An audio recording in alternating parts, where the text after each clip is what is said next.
హైదరాబాద్ పాత బస్తీ మర్డర్ కేసును ఛేదించిన పోలీసులు నిందితులను అరెస్ట్ చేసి రిమాండ్కు తరలింపు.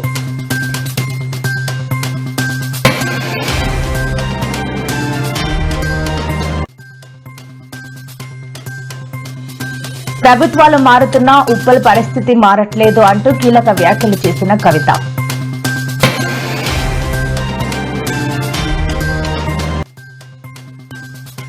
కేటీఆర్ పర్యటనలో అపశృతి, ఓ ప్రముఖ ఛానల్ కెమెరామ్యాన్ గుండెపోటుతో మృతి. అంతా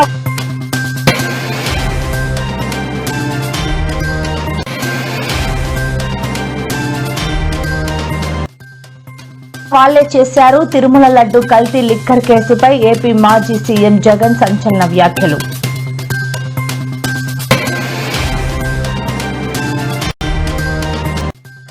నేడు చిత్తూరు కలెక్టరేట్ సమీపంలో డివిజన్ డెవలప్మెంట్ కార్యాలయంను ప్రారంభించిన AP deputy CM Pawan Kalyan.